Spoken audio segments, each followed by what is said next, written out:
Hi friends, मैं फिर हाजिर हूँ एक नई कहानी के साथ। एक माँ ऐसी भी, एक पिता और एक बेटी की दिल छू लेने वाली कहानी। सिया अपनी मीठी सी आवाज़ में चिल्लाती हुई आई। आपा आपा, कल क्या बनाएंगे? मुझे तो पिज़्ज़ा खाना है। साकेत ने उसे देखा और कहा, हाँ मेरा बच्चा, कल कल पिज़्ज़ा पक्का। चलो अब किचन में देखते हैं पिज़्ज़ा का सामान है या नहीं। नहीं तो हमें जाकर लाना पड़ेगा ना। सिया बोली, ओके अब्बा। सिया मात्र 4.5 साल की है। उसकी माँ उसे जन्म देने के दूसरे दिन ही चल बसी थी। उसे उसके उसके पापा, दादी, दादा और बुआ जी ही संभालते हैं। साकेत और रिया की ये पहली ही बेटी है। रिया जन्म देने के बाद ठीक हो गई थी। सब इतने खुश थे। सबसे ज़्यादा खुश साकेत और रिया ही थे, क्योंकि वो लड़की ही चाहते थे। दोनों ने प्यार से उसका नाम सिया रखा। घर में भी सबने दोनों के लिए पूरा घर सजा रखा था। पूरे घर को गुलाबी बना दिया था। डॉक्टर ने भी 3 दिन बाद छुट्टी देने की बोल दिया था। बच्चा और जच्चा दोनों स्वस्थ थे। साकेत ने रिया के लिए एक डायमंड का मंगलसूत्र भी सरप्राइज देने के लिए ला रखा था।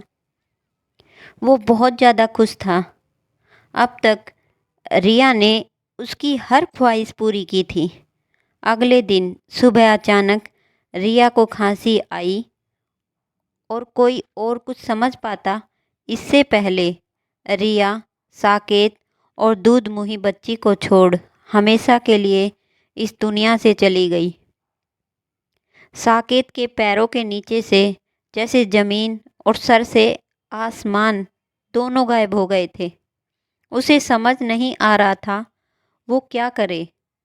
वो कभी सिया को तो कभी रिया को देख रहा था। उसकी आंखों में आंसू ही नहीं थे, बल्कि सिया की चिंता भी थी। वो छोटी सी बच्ची जिसे ये भी नहीं पता था कि उसकी माँ चली गई है, उसे छोड़कर हमेशा के लिए। बुआ की गोद में आराम से सोई थी। साकेत रूंधे गले से इतना ही कह पाया, ये तुमने अच्छा नहीं किया रिया। मुझे क्यों छोड़कर चली गई? और बस चुपचाप बैठे बैठे उसे देखता रहा, जब तक नर्स ने उसके चेहरे को सफ़ेद चादर से पूरा ढक न दिया। साकेत के दिमाग ने काम करना बंद कर दिया था। उसने सोचा भी नहीं था जो मंगलसूत्र वो रिया को सरप्राइज देने के लिए लाया था, उसे उसकी अंतिम यात्रा में पहनना पड़ेगा। कल तक जो घर पूरा गुलाबी सजा था, आज आंसुओं से सराबोर हो गया था। सारी विधियां संपन्न होने के बाद भी साकेत अभी तक सदमे में ही था।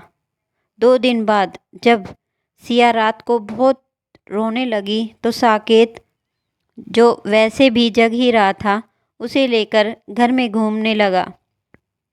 दीदी और माँ भी उठ गए थे। साकेत से सिया को उन्होंने लेना चुप चाहा, पर उसने मना कर दिया। सिया भी थोड़ी देर में चुप हो गई। साकेत को वो टुकर टुकर देख रही थी, मानो कह रही हो, आज से आप ही मेरी माँ हो।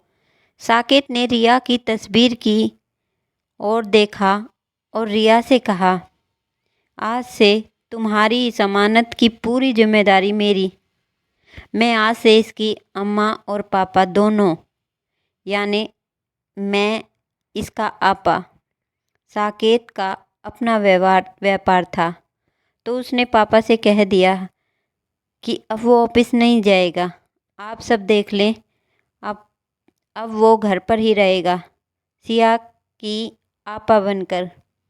साकेत ने एक माँ की तरह अपनी बच्ची का ख्याल रखा।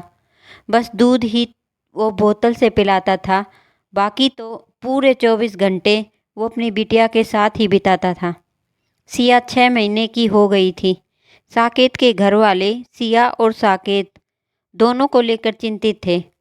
उन्होंने साकेत से कहा कि दूसरी शादी कर ले।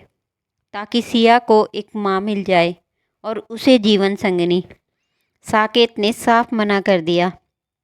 उसने कह दिया कि सिया की माँ और पापा दोनों वही है और उसकी ज़िंदगी में रिया की जगह कोई नहीं ले सकता।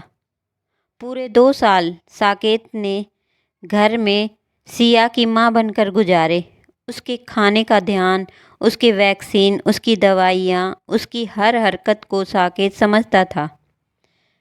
कभी उसे कहानी सुनाता, कभी उसके साथ घोड़ा घोड़ा खेलता, कभी उसके साथ मस्ती करता, कभी उसे प्यार करता।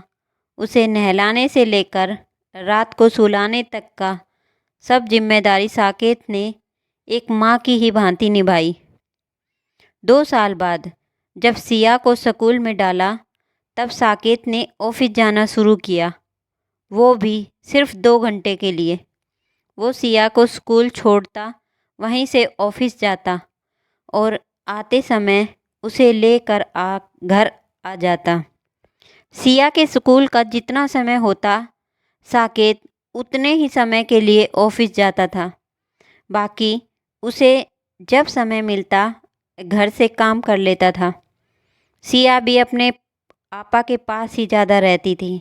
साकेत उसकी हर ज़रूरी चीज़ का ध्यान रखता था। सिया को क्या चाहिए और क्या नहीं, ये वो एक माँ की ही तरह समझने लगा था। सिया बड़ी हो गई थी।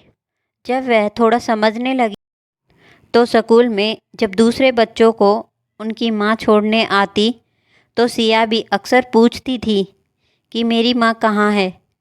तो एक बार साकेत ने उसे बैठकर सब अच्छे से समझाया, रिया की तस्वीर दिखाई और उसे बताया कि उसकी माँ उसे छोड़कर बहुत दूर चली गई है, जो वापस नहीं आ सकती।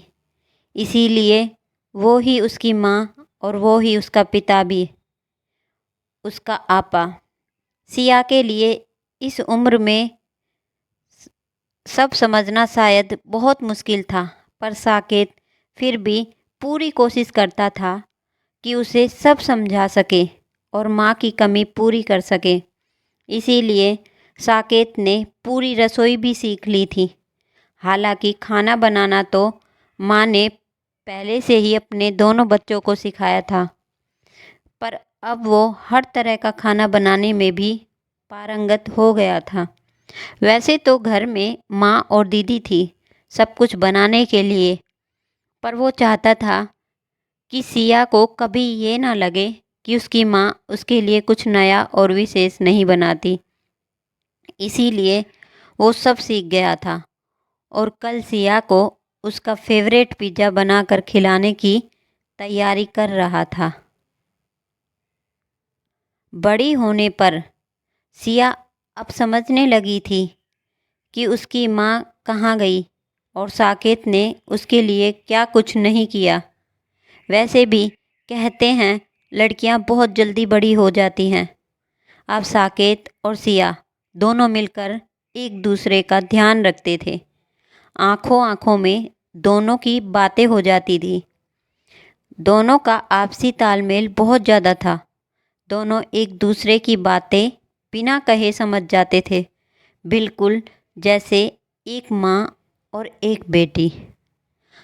आज की कहानी आपको कैसी लगी हमें कमेंट कर ज़रूर बताएं। मिलते हैं अगली नई कहानी के साथ। धन्यवाद।